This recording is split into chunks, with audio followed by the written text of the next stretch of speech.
On this night, Ferg's Tampa was serving up memories with every order, because every order was its last. And this was our home at every game. We're season ticket members, so we were here for every game, and always early so we could enjoy the camaraderie.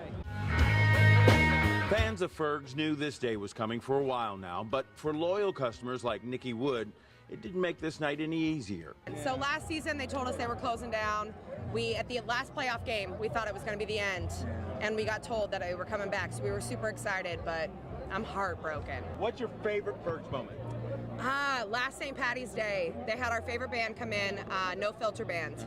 We stayed, we shut the bar down, we had the best experience of our lives. As disappointing Ferg's closing is to these patrons, store managers say this really isn't goodbye. Eventually we're going to come back bigger and stronger after the construction and relocation's all complete. It's not a name that's going to go away.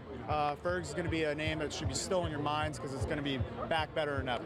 But until then, what's going to happen next week? Probably tailgate under the overpass. That sounds crazy, but we have no other option.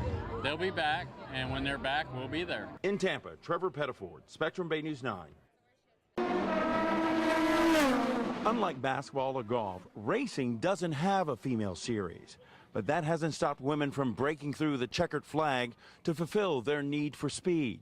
As director of Motorsports Bridgestone Americas, Lisa Boggs isn't just involved, she's in charge. It's like anything in life. One thing led to another. I found a passion for it and then just kept working to find new opportunities. So I consider myself very lucky. That so-called luck has kept her in charge since 2013, and she's not alone.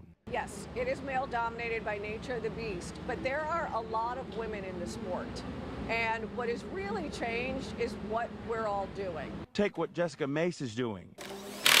As the second mechanic for Indy Lights, she knows every inch of these Indy cars, a passion that started at a young age for her. My grandpa raced a Mini Cooper for 40 years, so that was pretty cool.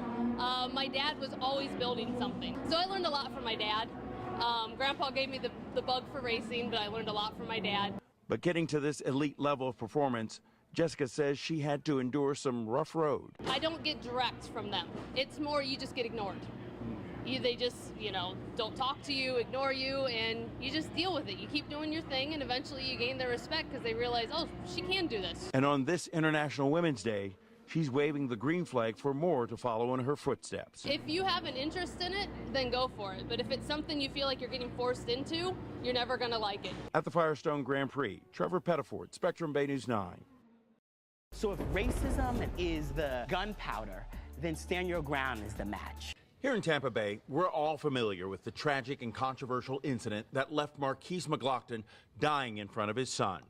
Now the nation is getting an hour-long glimpse into this case and the fight over Florida's Stand Your Ground law. This is something that just didn't impact one community, but can impact the whole country. McLaughlin family attorney Michelle Rainier says even though the documentary is airing before the case against shooter Michael Drake goes to trial, she says it's important to her to have this story told on a national level. It could impact the case, but I believe the case is the case. There was a video in this case, it was very clear, but also you're going to hear Mr. Drake's own statements. In a statement sent to Spectrum Bay News 9, Drake's defense attorney John Trevina had this to say about the documentary. Quote, "The piece seemed clearly against the Stand Your Ground laws in general nationally, but I was impressed with the production quality." McLaughlin's mother was watching too as the worst day in her life was replayed before a national audience. She wants only one thing to come from this story being told. I hope it changes the Stand Your Ground law, and I hope it saves someone else's life. In St. Petersburg, Trevor Pettiford, Spectrum Bay News 9.